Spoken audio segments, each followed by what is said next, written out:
Greetings, you happily miserable accursed. David Herle here with the political panel. Jordan Leichnitz, Scott Reid, and Kory Teneycke. Reid is coming to us from Kananaskis today, one of the most beautiful hiking spots in Canada. Yet oddly, they told Scott Reid he couldn't go for his morning run. Why is that, Scott? Bears, grizzly bears everywhere. Supposed to just stick to the gym. I stuck to the buffet. Very dangerous. No, there actually was a bear sighting, but I will say that I went out this morning notwithstanding, because David, I fear no man nor bear. I was out braving the wilderness. I fear you at the buffet table. No kidding. There was a German couple. I just about took her arm off, doing around to the toaster, and I'd had enough. Like, it took too long. Do they not have, Jordan, you spend time with these people, do they not know how to toast bread in Europe? I mean, she seemed utterly fuckstruck by the toaster. It was perplexing her. Yeah, they do like the fancy ones. Actually, this is a really big difference between European and Canadian hotels. Like, you go to Europe, you get a nice breakfast in every hotel, non-negotiable. Whereas here, they're like, good luck, you're on your own. So I think the quality varies dramatically. But it's okay, because if you go out for a run or a hike, you don't have to outrun the bear. You just have to outrun them, like the other people. I will say, I almost died once because I stopped at the side of the highway between Sault Ste. Marie and Thunder Bay, and elegantly got out to take a leak. And when I looked over in the grass, there was a black bear sitting there. And I thought, well, this would be a hell of a way to die. They really would. Yeah. Appropriate. Right. Anyway, I'm here. I want to tell you guys, because I'm here. This will have modest interest to you folks. I'm here. Well, that will be an improvement over what we've been talking about so far.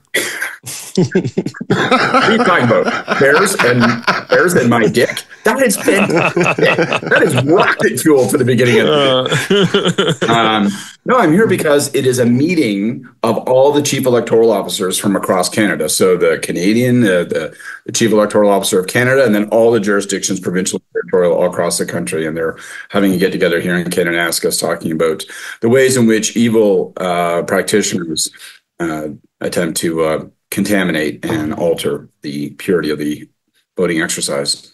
Really? They were learning how to count votes like they do in Britain? Yeah, exactly. Wow. One at a time. As long as you get the funny hats and all that and the ribbons, I'm into it. All right, here's the rundown this week. We have to talk about politics. Pierre Poilievre made stops in 3 evangelical churches a week ago Sunday. He's actively courting the evangelical Christian vote. We'll talk about why that's unprecedented and whether it's smart. Our cursed clipping comes to us from Mark Ramsey at the Star, and the headline pretty much sums it up. Poilievre's Conservatives spent 20 times more on ads than Trudeau's Liberals did in 2023. We'll take a deeper dive into what's motivating these decisions. And then a little summer fun. We'll play Writ Mania, the Curse of Politics election prediction game. When will elections come? Who will have triggered it? Who will be hiking up mountains and wearing the tightest shirts? And then the baritone from beyond, Mr. Pinsent, wraps up these proceedings with our Hey Yous. Kory, Scott, Jordan, let's get right to it. So Poilievre, not content with all the votes that he has, is looking under every nook and cranny for more. This week, David Akin reported that he's campaigning at evangelical churches. By the reports I saw, he did not have a specifically tailored message other than references to God. It seemed like the same thing he talks about wherever he is. Nonetheless, it raised eyebrows. And Jordan, why does it raise eyebrows? Well, I think it raised eyebrows because it is something that plays into a pretty specific trope about conservatives, particularly that ties into what we see south of the border, where U.S. Republicans campaign regularly for the evangelical vote. And in doing so, they make commitments on socially conservative issues, such as abortion, particularly, but also equal marriage, anti-trans stuff. And that those commitments are tied to courting that specific type of vote. And so in Canada, certainly over the last few years, and in the modern incarnation of the Conservative Party, there's been a lot of reticence to do this kind of campaigning because of those associations, because it opens up a risk that your opponents can say that you're courting this vote that is socially conservative and that you're going to be carrying those socially conservative values into your policy proposals. So I think it's interesting. To me, it's a little risky because I think it plays Why is it different from going to a Gurdwara, which everybody in urban politics does? I think in particular because of the way evangelical Christians have been so politicized in their particular demands, especially around abortion, and that they really organize quite politically on this. You have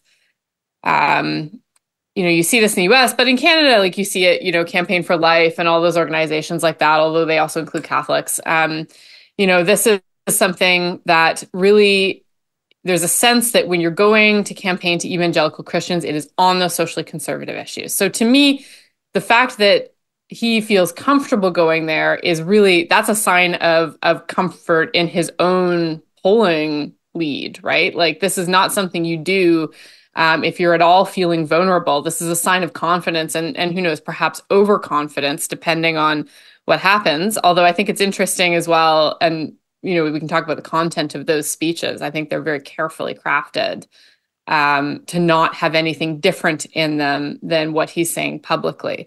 But he did get up there, and if the one that was recorded, because of course these are not open to the public, we don't really know. But the one that was recorded included, some pretty direct dog whistles on anti-trans stuff. So there is some content there, that talked about parents being able to raise their kids on issues of gender and sexuality in the way that they want to. So I think that there's a little bit of hay to be made there potentially. But this is really a story about how comfortable Poilievre is in his own polling lead. So, Kory, it's true, I think, that for many Canadians, there's a bit of a negative connotation. And people don't really like the mixing of religion and politics in Canada that much either. I remember when Preston Manning was the leader of the Reform Party, and I would be doing dial focus groups on the budgets. And the leaders would come out and make their reactions to the budgets. And when Preston started to speak, people would dial down immediately as soon as he started to speak. And it wasn't what he was talking about. It was the twang in his voice. And it wasn't the country twang. It was the religious preacher tone to what he was saying, which people were reacting negatively to. What do you think about this foray by Poilievre into evangelical churches? I don't think it's very important one way or the other. I think it's important to progressives and people in the media who want to try to, as they often do, draw parallels between Canada and the U.S. and Canadian politics and U.S. politics, and particularly politics on the right. But I think that's their own spin for their own partisan reasons. It's as opposed to something that I think is particularly relevant. The reality is that politics in the U.S. is a lot different than Canada, and how that interplays, particularly with the evangelical community, is very different. Which is much larger in the United States. Look, it's about a third of people. The U.S. is more church going than Canada as a whole, and B, about a third of the country is evangelical. But that doesn't really tell the whole story. It's a third of the country, but almost all of it in the southeast, quadrant of the country. So it's you're talking the majority, more than a sizable majority of people in a whole number of important states. And also a long history going back to the very inception of the country of a connection between religion and politics. Even though there's a separation of church and state constitutionally, when you look at how politics has played out over time, there's always been an interplay between faith and politics in the United States in a way that has not been present in Canada, at least not for a very, very long time. I think you touched on in your opening remarks where there is a greater play between politics and faith and in Canada, and it's with respect to immigrant communities within the country, which if you're actually to look at the evangelical churches that Poilievre went to, they were all basically new Canadian churches. And the difference between a Gurdwara and an evangelical church in Markham is probably not that different. It looks to me more like ethnic outreach than it does something with a religious element. Also point out that the most open and out there on the abortion issue of any conservative leader I've seen at the federal level is Poilievre, and it's because he is unabashedly pro-choice. So, I think much ado about nothing, but I think you're going to hear about it either way because it serves the purposes of trying to say, ooh, scary Republicans, ooh, scary Americans, ooh, American politics coming to Canada, ooh, let's all light our hair on fire and run around in a circle. But I'll give a little advice to the Liberals and to the NDP. Maybe you should start going to some evangelical churches too. In fact, I would recommend going to any room that'll have you and listen to you make a speech because you fucking need it. You need some more support. And so I think campaigning is a virtue, not a vice in the business that we're in. And you should be doing campaigning and you shouldn't be apologizing for it. Spirited. So Scott, if you're looking, I like it. if you're looking down the road, I mean, the Trudeau Liberals obviously are vesting some hope in importing the American politics into Canada and having the Trump factor somehow change the dynamic here in Canada. It's obviously part of their hope and their play.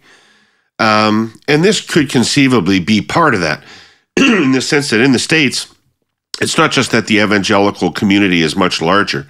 It's also become extremely politicized, and it is very, very right-wing conservative and active in advocating for those things. So it does have influence in the States, and politicians that curry to them in the States do tend to advocate for things that don't fly in Canada nearly as well. So, if you're in Poilievre's position, why isn't this more risk than reward?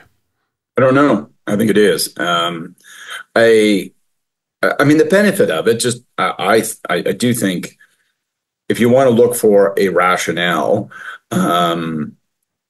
if this community hasn't really been placed in the political harness in Canada, it's not beyond scientific detection. We talk about how big it is in the States, but it's probably more sizable than we think here in Canada.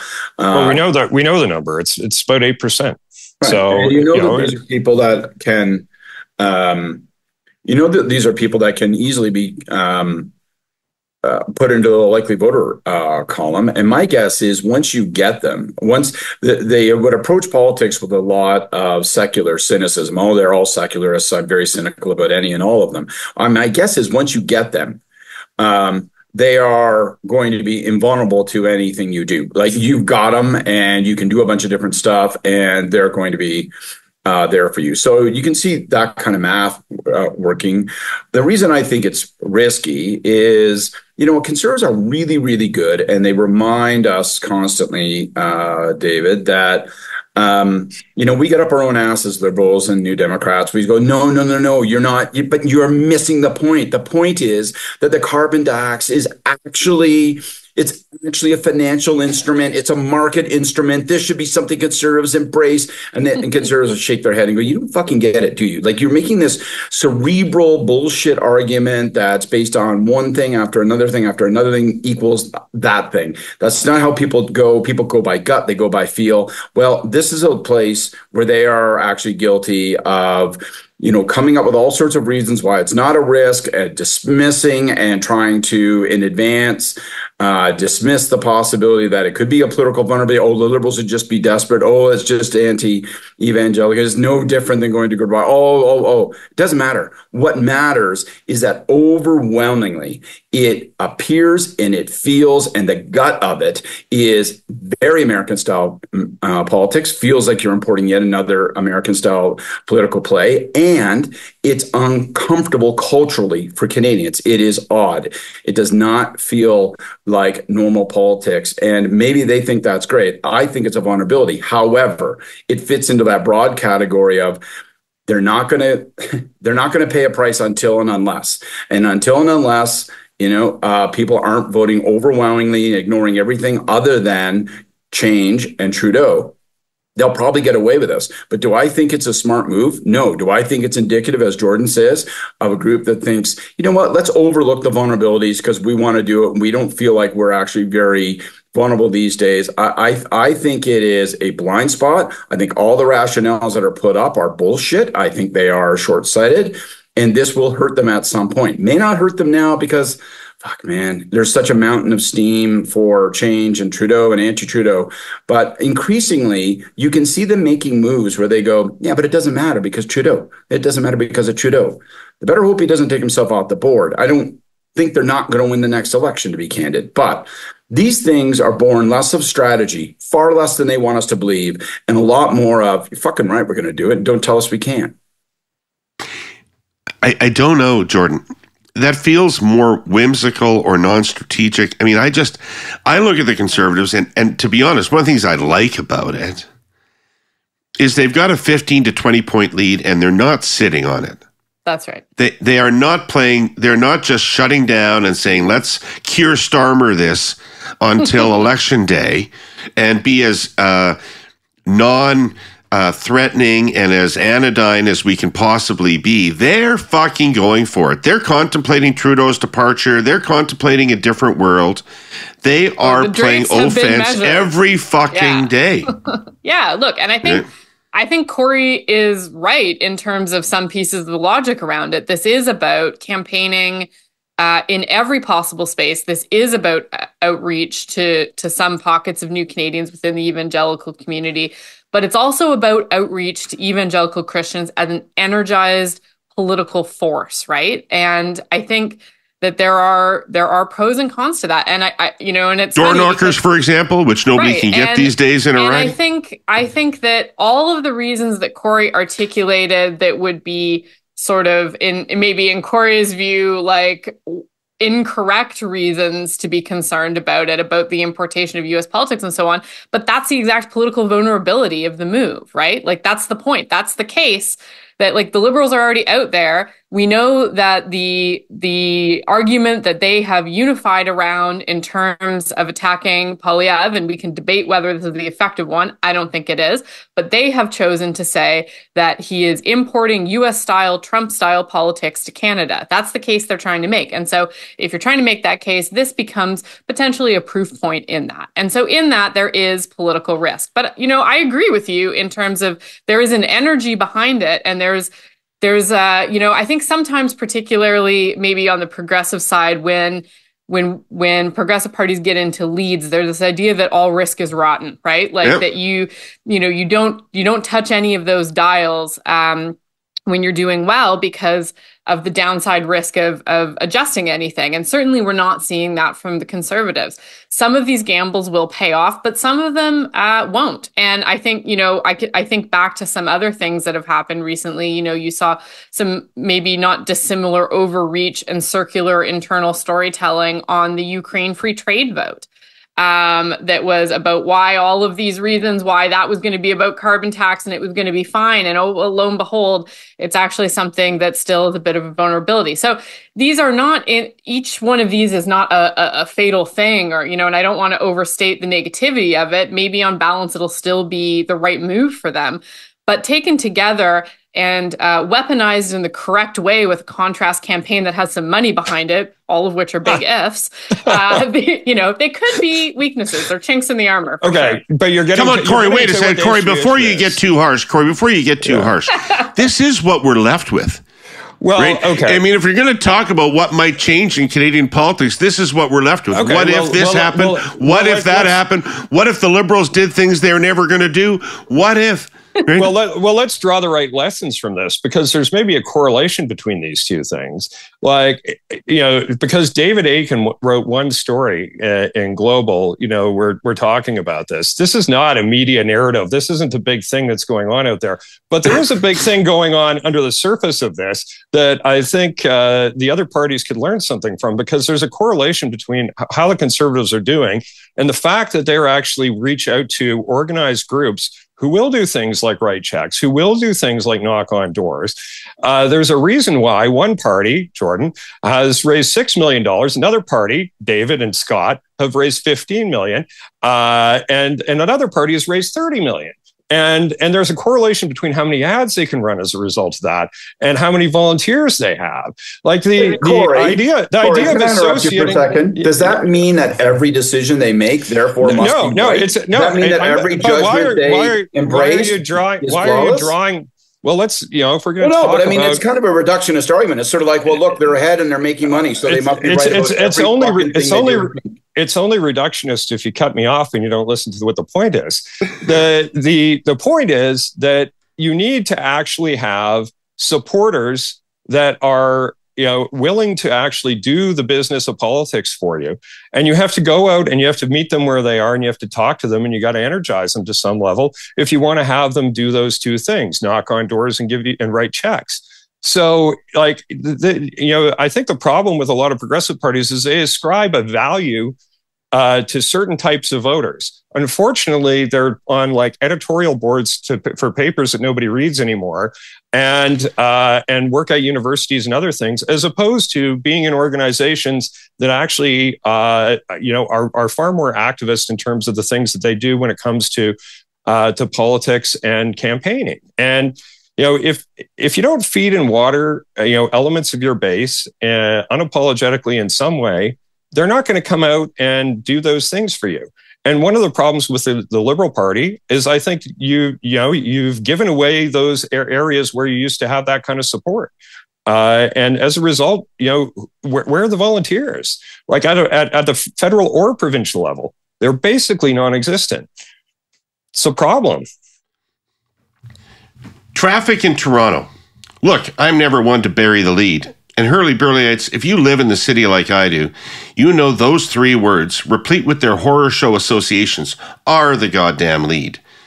Put bluntly, the traffic situation in Toronto affects personal happiness, time spent with family, work hours, and in the broadest sense, labor productivity in the economic engine of Canada. An extra hour or more in the car every day you go to work sort of puts boots to the maximum productivity, eh? That's today's reality. But unlike current TO traffic, let's move forward. Hope and change are on the horizon, and our presenting sponsor, TELUS, is a major collaborator on that, via some pretty cool technology. Advanced AI is at the heart of it, and it's a first of its kind for the city. A pilot project with AI automated cameras and sensors installed at downtown intersections to gather data, monitor, and then mitigate traffic volumes, pedestrian traffic, cyclists, speeds, and congestion levels. TELUS is providing access to the secure Internet of Things network for it all, which enables super fast data transmission of those cameras. Nice, but how will it help in real life?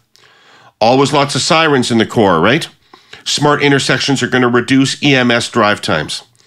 Improve traffic flow and safety on King Street with reduced TTC run times of almost 40 minutes. AI recommendations to help manage traffic and construction on Bay Street. Data-driven signal management designed to make Yonge Street bike lanes faster and better. Even quicker pothole repairs with AI detection and assessment. Remember, this is a pilot. Imagine the possibilities when the solutions are scaled across a broader swath of the city. Our summer of fascinating and very useful tech continues next week. Scott, doesn't he mitigate the risk very significantly by the content of what he says? Like from what I saw, other than displaying himself to be a person of faith, which I don't think Canadians are against, he gave his standard speech. I mean, it's not like it was Stockwell Day going to some evangelical church and speaking in tongues and talking about creationism. Right. Right. Well, I agree with that. I think it could. I think he could have heightened his vulnerability, and I think that it demonstrates that there trying to think about how they minimize risk. But I'll take Kory's point. I mean, I think it's correct to say that if the Liberals just stumble toward this and go, aha, look, American-style politics, and it's just kind of blunt, and it's the bluntness of it. Like, if it's just this blunt sort of chorus, like, aha, then it'll be dismissed even by media who Kory characterized ignored it. Part of this. It'll be dismissed as desperate and all that kind of stuff. But they pick up what Kory's saying, and I think that's the logic that you could play with. And to that, and in this respect, what Poilievre says isn't a necessary element of making the argument. The fact that he appears is all you need. And I think the argument is, why is he doing this? Right? He's doing this in order to get their favor. And what is it? Here's the list of things these groups want. Here's what they're for. This is what they want out of politics. So if he's asking them, if he's appearing because he wants their checks, their energy, their door knocking, their engagement, what do you think they're doing it for? What do you think they're getting out of it? That, to me, is the logic that you need to place in front of you. Do you want what I think the answer to that is? Do you want to know what I think the answer to that is? It's a rejection of safe supply and drug policies, I'd say, first and foremost, especially when you're looking at the evangelical community and new Canadians. David, you can back me up on this. Who doesn't like safe injection sites? Who didn't like marijuana legalization? Sex ed curriculum reform. Sex ed curriculum reform. I think I could make that too. Give me a couple million bucks in an ad. I think I could make it about something else. I don't think. Assume. So despite, I know we're often the ones in this quadrant of the pod accused of magical thinking, but look, I think that there is a little bit of that in the wish that some of these issues are hermetically sealed off from the ones that are less politically appealing to mainstream Canadians, including anti-choice and anti-trans and anti-LGBTQ issues. So, and the other thing I would say, I think that no one's arguing that this isn't a good place to go and look for energized supporters who will campaign, who will donate. I think that's all true, but it's all just the balance of risk that this shows. The type of calculations happening within Poilievre's camp is really interesting. There are downside risks to courting this community. And then the last thing I just want to say is the fact that this is being discussed and being talked about from a strategic perspective. All of this is also moving Poilievre away from his affordability message and into some more niche spaces that do have downside risk. And so I think that that's also something that's really interesting.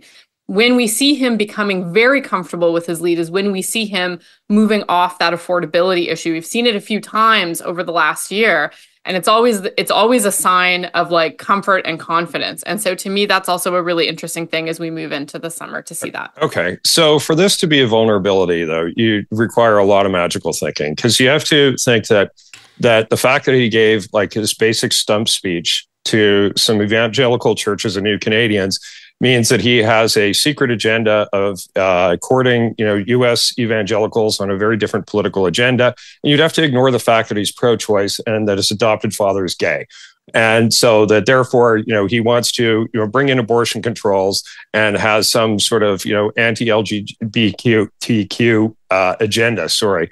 I think that's just really tough. Or maybe he's a hypocrite. Maybe he's not an evangelical who stands on an evangelical stage to get their votes. Well, I don't. Maybe he's happy to take advantage of these people. I mean, there are like the extension, or maybe he's campaigning, which is what politicians do. The extension of your logic on all these issues, and this specifically, Kory, is that if people think there's a vulnerability, well, then it doesn't matter. If it does matter, it's to their advantage. I mean.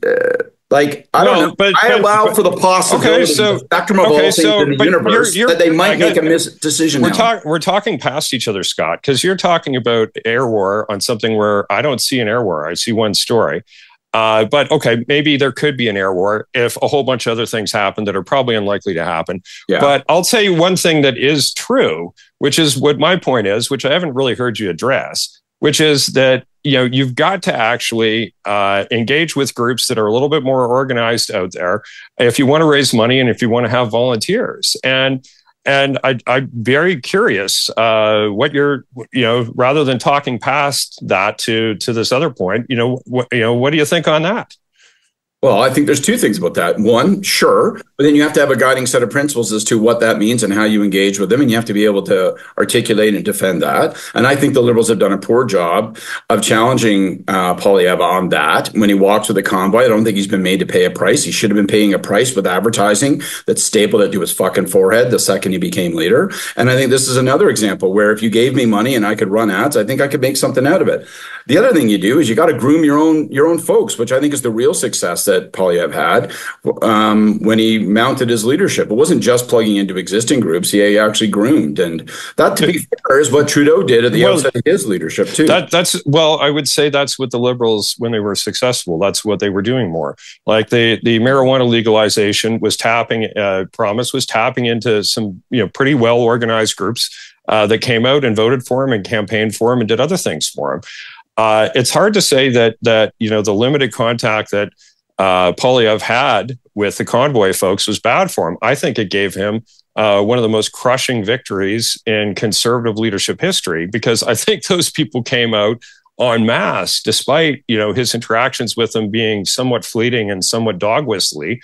He reaped a big political benefit from it. It's hard to argue otherwise. And it should have been a vulnerability. Well, this is where maybe I think you and I are agreeing then ultimately, because I think the fact is that he was able to seep up all that upside and was never forced to pay a price. Yeah. And so let's go to our next another example of that. Let's go to our clipping. I will just sum this up by saying it's late in the third quarter. They're up by 20 points and they're still throwing the ball, and I love that kind of football. So Mike Ramsey from the Toronto Star.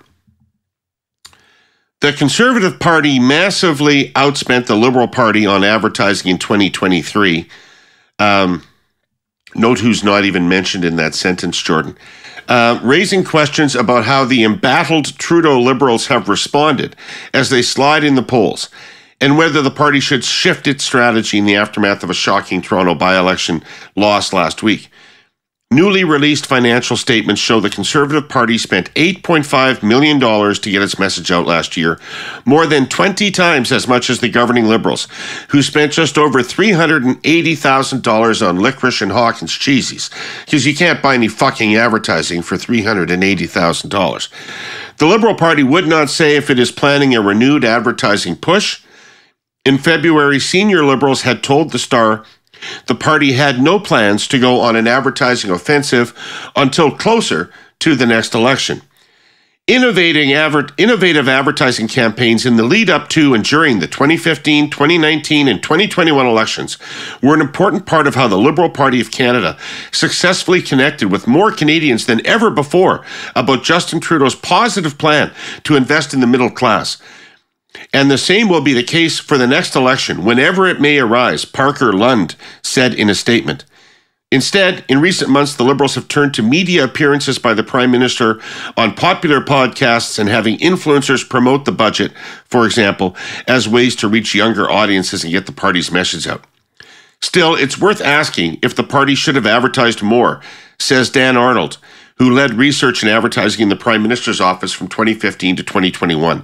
I think part of the reason we are where we are right now is because of the disparity in ad spending, he told the Star. Advertising right after Poilievre won the leadership would have had more impact than today. So, Kory, the Liberals seem to think there's no point in advertising right now and that they should wait until closer to the election. Even Dan Arnold seems to think they missed their window. What's your take? My take is if you don't have the money to spend, then you start making up bullshit reasons and putting out talking points like that are clearly bullshit. I had trouble reading it. Like, it's so grim. Well, look, if they had the money, I think they would have done the advertising back then. Like, don't you? And when you look at the financial reporting, like, what they've got, I don't know, $2.5 million, is that right? Or is 3.5? I forget what the number is, but it's a paltry amount, but there's something there that but I don't think they had the money when Poilievre won to do the advertising, and were unwilling to, go get the credit in order to do a spend anyway. I would have, I would have taken out a loan and done it. Right. I think it's that important.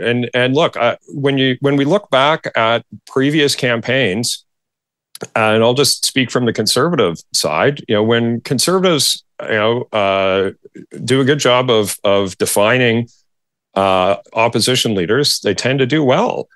And it worked well with Dion, it worked well with Ignatieff. It didn't work so well with Trudeau, and there's a bunch of reasons why. Probably first and foremost, he wasn't an unknown commodity. And so you couldn't define him in the way that you could a Dion or Ignatieff, who really were a blank sheet of paper. And there was also a greater mood for change. So these things do get harder over time as a government ages, but it only become more important as a government ages. As you really have to start turning the lens towards a comparison between you, who people are probably getting less and less happy with, and the other guy who has to be, so risky and unpalatable that you choose to go with the devil, and so, like, given where they are in the electoral cycle, given the threat that was in front of them, they should have done it. Clearly. And I think, Arnold's saying, essentially admitting that, but, there's no time like the present to do the right thing. If you're the Liberals, because what you're doing right now isn't working. And I think they have to show signs of life, or the fundraising numbers are only going to get worse. The candidate recruitment's only going to get worse. It's only all going to get worse unless they start showing some signs of life. And probably the most important one would be to get in the field with ads. So, Scott, we sit here and we assume that there's a universal theory that when you're in this situation, this late in the stage of government, that you only win if your opponent is disqualified or seriously discredited, and that advertising is critical to doing that. And if I look at $15 million of fundraising a year, they should be able to afford a pre-writ advertising campaign. But, quite often senior Liberals have expressed to you and I and others that they actually don't believe in that theory, that they're operating on another theory. And they don't believe negative advertising works, and they think we're too far out from an election campaign to anything to matter. And they learned all those lessons in 2015, and they don't need to learn them again. What do you think? I think that is the only explanation, because Kory makes the persuasive argument that they aren't doing this because they can't, that they don't have the money. And that sounds entirely rational. But it's an insufficient argument. It doesn't really explain the phenomenon we're witnessing, because as you say, there's enough money if they wanted to reallocate and prioritize, they could. As Kory points out, you could get a loan. I would make the argument that a crackerjack election, a bit of pre-writ advertising, particularly if it went at Poilievre with a knife, particularly when he was first becoming leader, or even when it appeared that he was likely to become leader, probably would have also generated quite a bit of good fundraising opportunity. So I think you have to go beyond can't to won't. Don't want to. And here's where I really get upset. I don't believe those. I don't believe that things you and I learned in 2004 and 2005 are eternal lessons, and I don't think that they are eternally applicable. I don't think the things they learned in 2015 are eternally applicable, even if they return you to some things that were true and tactics that you might think of that were engaged prior to 2015. So I think they've made a mistake. I think it's a misjudgment. I think all the things that they say are digging in. We've talked about this constantly here on the pod. And I think one of the things that they've not accounted for properly is the way in which we talk about how media are broken and that media have been busted. But that's been true for 20 years. That's been a gradual thing that's been occurring faster and faster for 20 years. But what we don't talk a lot about is that social media got broken in the past 5 years.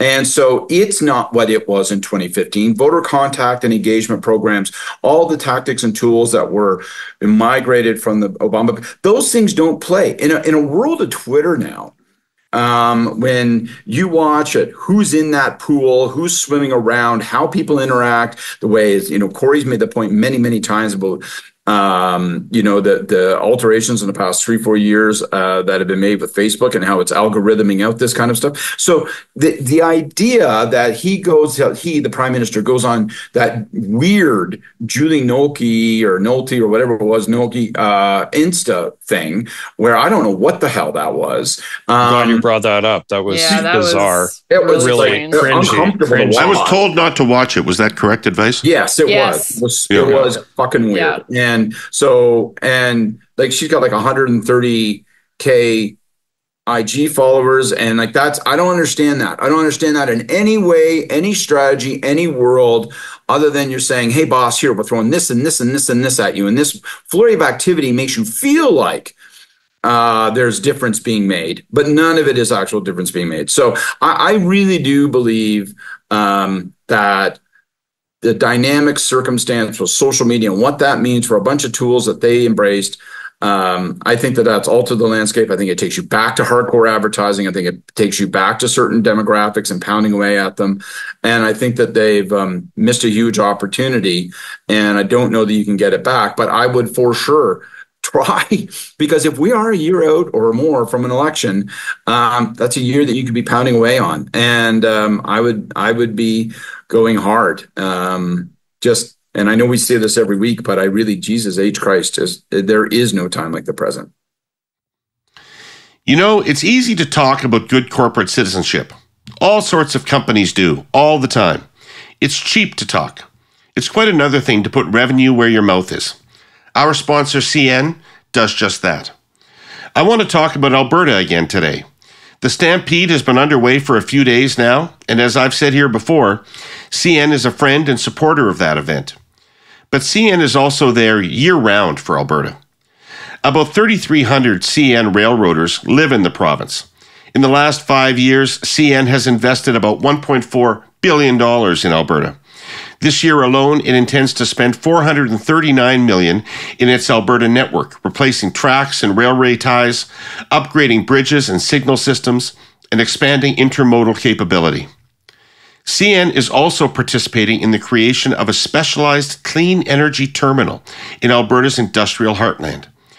The railway hauls a massive amount of cargo within and through Alberta every year. It operates about 2,500 route miles in the province, and it all comes together in Edmonton at the Walker and Scotford rail yards. That facility handles up to 5,000 cars a day, which makes it one of CN's busiest centers anywhere. CN has also bulked up its grain handling operations in Alberta in recent years, which is a core business for both the railway and the province, and hauls trainloads of fertilizers from centers like Fort Saskatchewan and Redwater. That's not to mention forestry and petroleum, all of which CN moves to markets. In short, CN enables Alberta and vice versa. It's been a long, lovely partnership.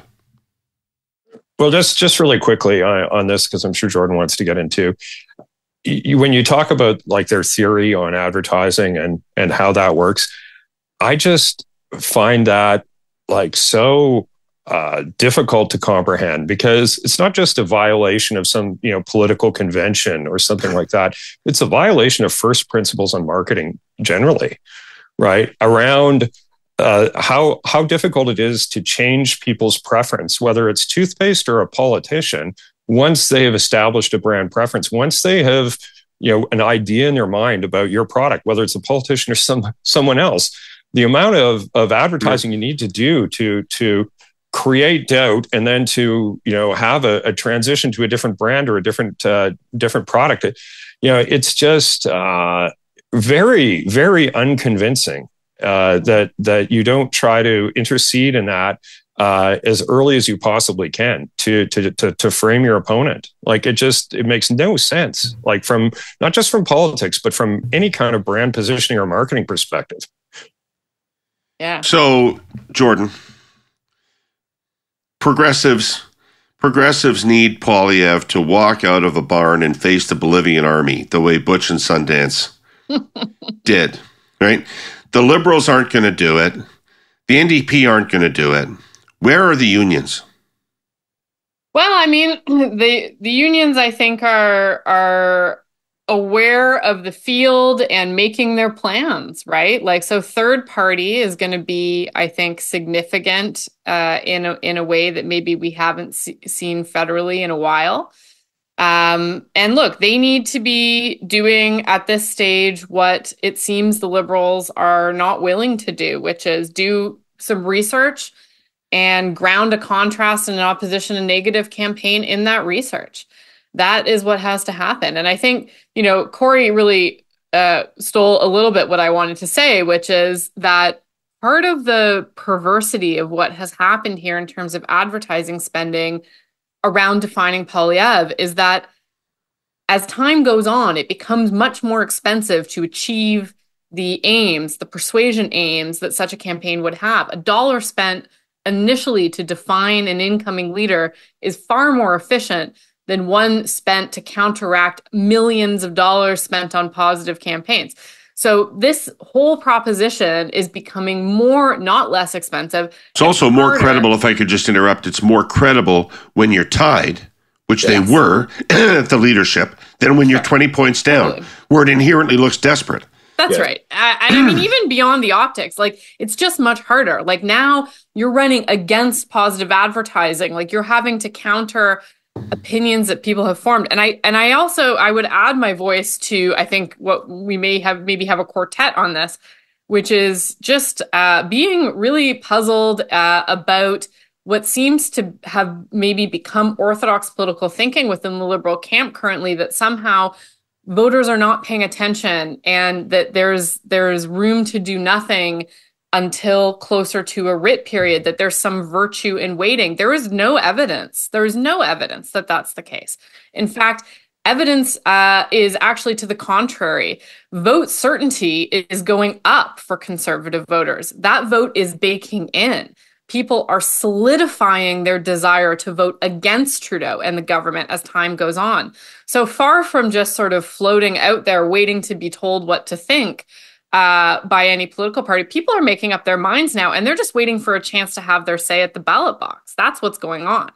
And so I do think that, and the other thing on this, for progressives, third party is very important. The unions need to get this together. I think there are efforts being made on that front that are going to be, I think, influential, particularly in the absence of the Liberal Party mounting a strong negative campaign now. And then I think the other thing that's really interesting is, both for the Liberals and the NDP, the fact that the advertising spend that we're seeing them from right now, like, they're not on TV, right? And I know this is going to make me seem very old, but like, you can't do this just on digital. Digital is your place of entry. It's going to be an important place to get in, especially if you don't have a lot of resources, but it cannot be the end. You cannot do it. You still have, like, over half of Canadians still get most of their news from the television. Like, they're watching TV, even if younger voters are not necessarily there. There's still large pools of voters that are going to be effectively reached through TV advertising. And so I think just the last pitch I would make is that you can't really have a credible advertising campaign that doesn't mount an air war that includes TV these days. I agree with that, but it's also the case in advertising that $1 is $1 is $1. So there's no cheap route on social media to get your message out, right? Right? You're spending the same amount of money on social or on digital that you would be spending on television. You need all those mediums together, but fundamentally, you need more than $380,000, which is a small media buy in Kelowna. Yeah. And I think, just maybe to circle back to a point, I think it was, at the beginning of the conversation, if you don't have the money, there is virtue in borrowing it. If you build it, they will come. Like, momentum and signs of life also brings in fundraising revenue. And so there's a lot to be said about borrowing, even if you don't have it, in the early stages, to mount this kind of a campaign, to show competitiveness, to show signs of life, to rally your base. It can do all of those things, as well as having the benefits of helping define your opponent. And so to me, it's still a real head scratcher why that's not on the table. Scott's been grinning through this entire thing, which means that either he's got something to say or he's reading Mad Magazine while we're talking. Or both. Snappy comebacks to stupid questions. God, I loved it. No, I don't know that I have something else to say. I have one other.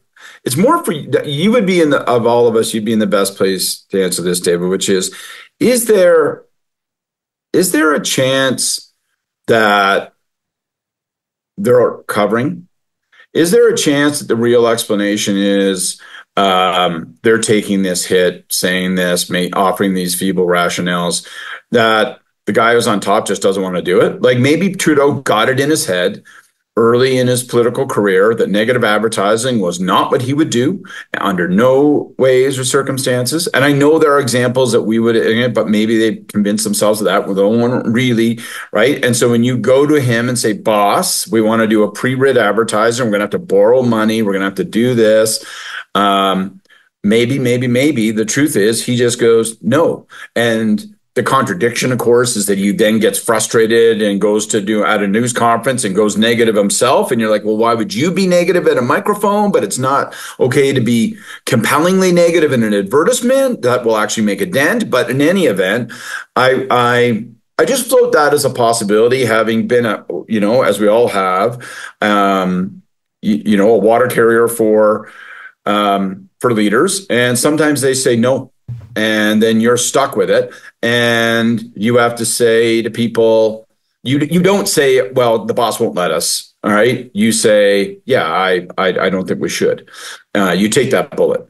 That's if we're speculation on my part. I'm just making up something. If we're going to speculate wildly, why don't we speculate in even more fun directions? Maybe they're saving the money for the new leader. There you go. That's right. That is almost certainly what Katie is doing. Not really. Yeah. All right. Well, since we're doing, you know what? We got to wrap up quick soon, but let's just go. There's a few things that are on everybody's mind who follows politics these days, and let's get a quick take on what our takes are on these things. So, quick snapper round. Start with you, Kory. Will Biden be the Democratic candidate in the election this fall? No. Okay. Jordan? No. She says with a prayer. Scott?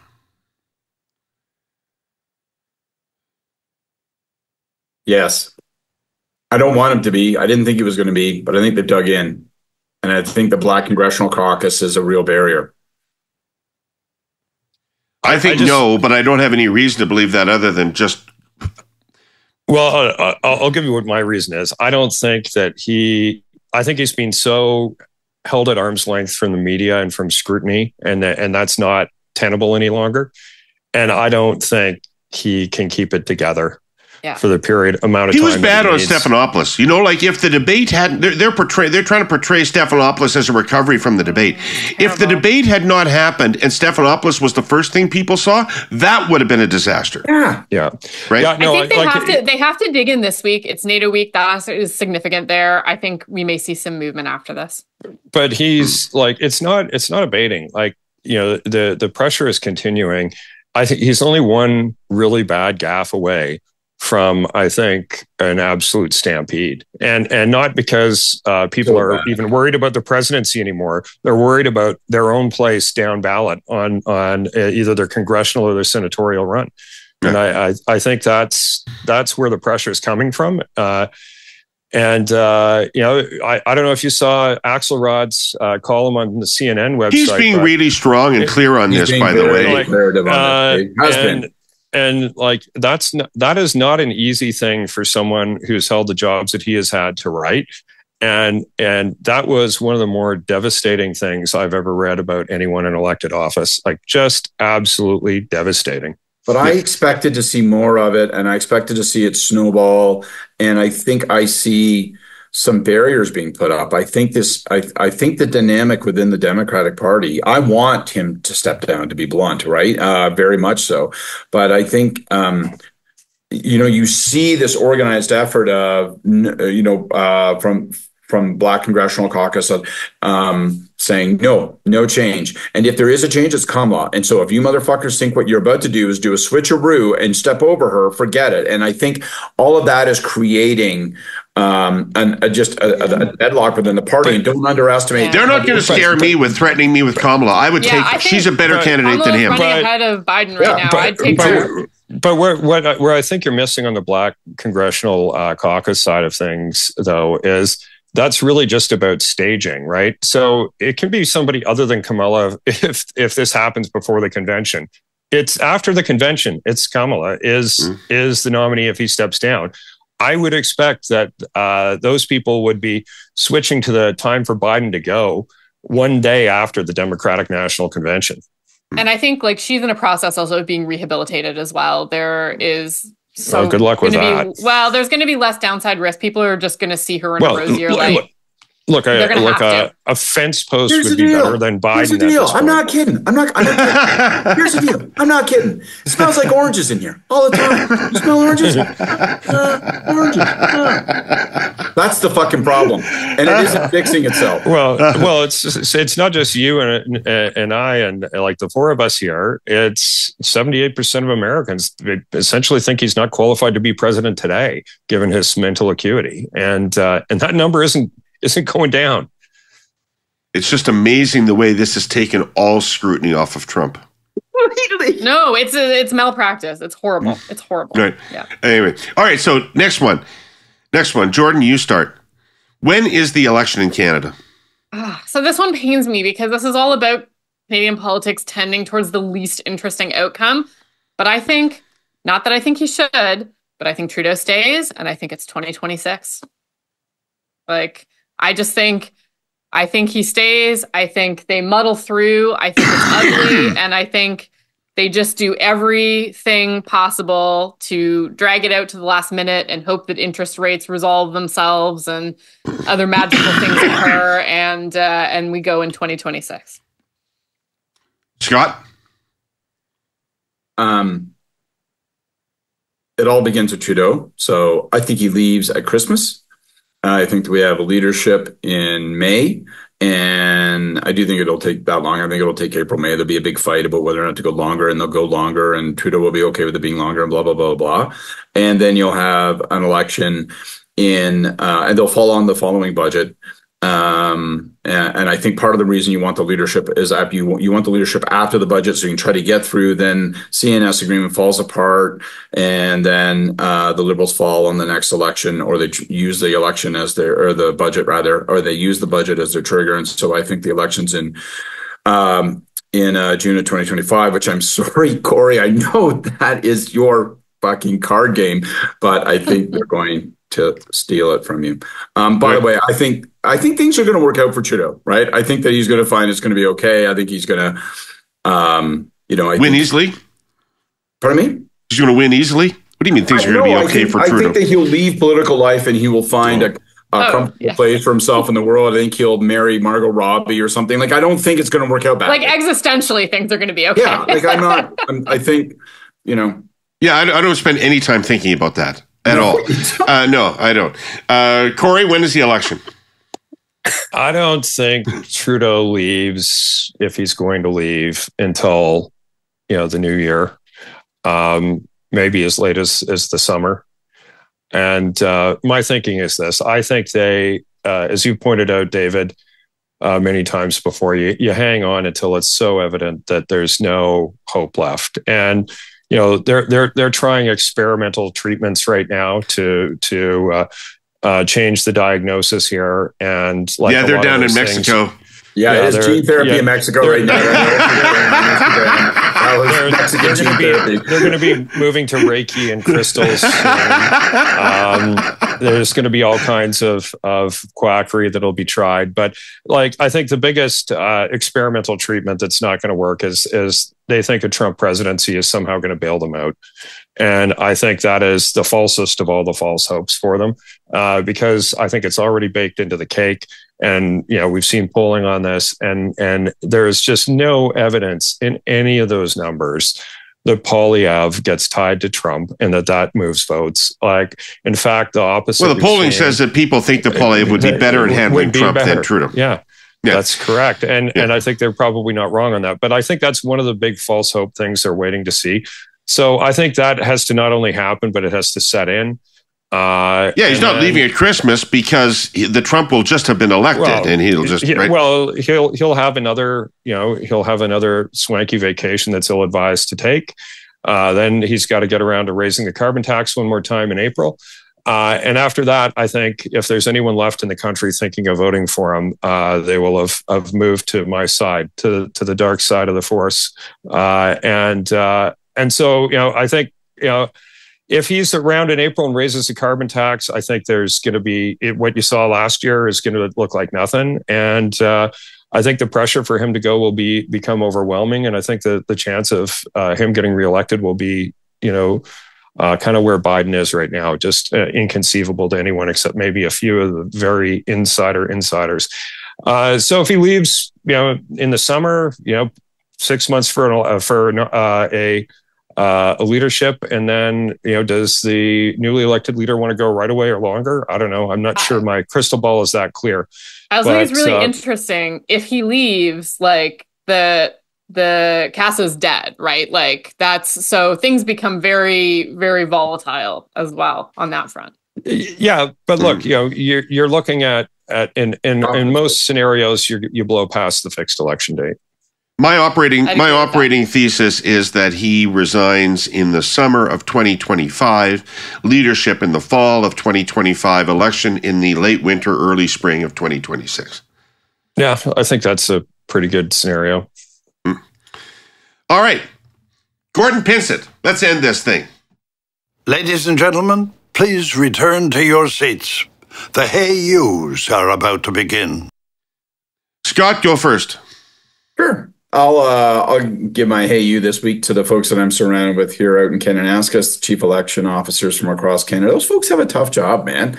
And the reason in particular I would say they have a tough job, I, on my way out here, decided, well, why don't I try to learn a little bit about the people I'm going to go and talk with? And, almost all of them, they have slightly different mandates if you look at the legislation for each jurisdiction, but they pretty much all of them are asked to, run fair votes, register voters, that sort of stuff.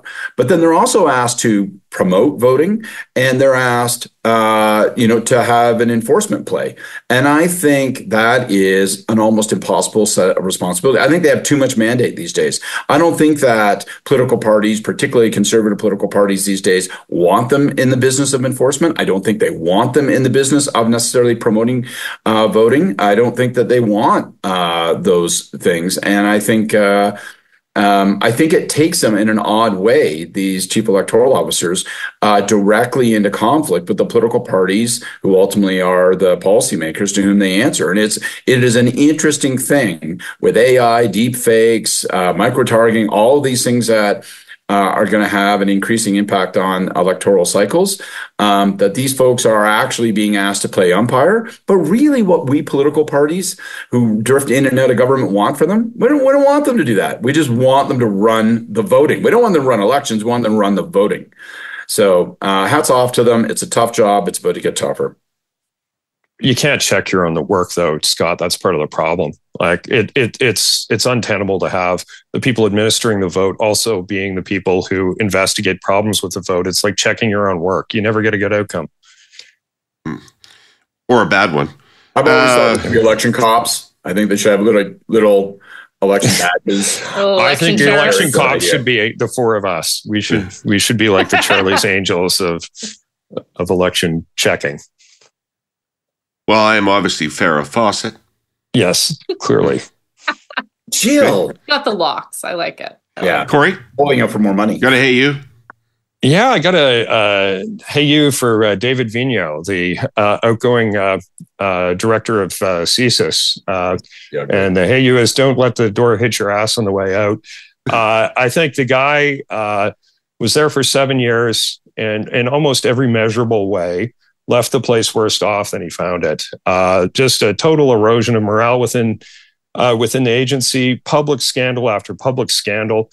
clearly a loss of faith on the part of decision makers in their work, like seemingly across the board, if you're to believe the testimony from the various hearings that we've heard. So it's hard to think of anyone who would have a worse record. So I guess for whoever's coming in his wake, it can only be good news for you, because it's hard to imagine you'd ever do worse than that guy did. He built a strong relationship with Fife and Chase, though. Yeah, well, his employees did.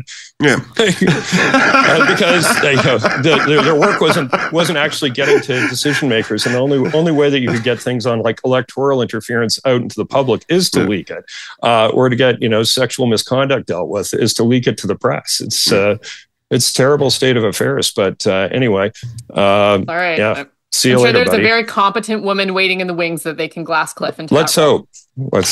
By the way, I whenever I mention Fife and Chase, there are people out there in the world who say I should also mention Sam Cooper, but I won't. So, Jordan. Yes. Okay. So my Hey You this week is going out to the many progressives who are fist pumping over what's happening in Europe over the last couple weeks. So obviously we've seen some pretty big wins in France and the UK for progressives. These are some hopeful signs for the left, but I do want to encourage everybody to read a little deeper, just maybe a little deeper.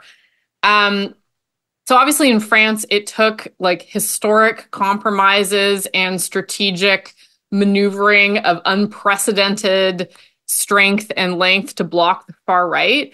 And still Le Pen has doubled her seats. Like this is not and now there's and Macron's badly weakened. Well, yeah, and that's like, I mean, there's also a big story here just about the death of centrist politics and the death of the appeal of that type of politics, which leads me to the UK. So Labour, obviously, amazing landslide, but the popular vote is brutal. They have a third of the popular vote. They took 2/3 of the seats, but you've still got 1 in 6 people there who voted for Nigel Farage and Reform UK. So voters actually showed a bleed away from Labour over the course of the campaign. And there wasn't big waves of enthusiasm for Starmer and what UK Labour was offering. This was a lot more, I think, about the collapse of the Conservative vote and Conservative voters staying home. So don't take the wrong lessons from the headlines. These are not straightforward victories for progressives. There's still a lot of bad news for centrist progressives there. And the far-right threat is not at all waning. It's actually still growing, even through these elections. Right.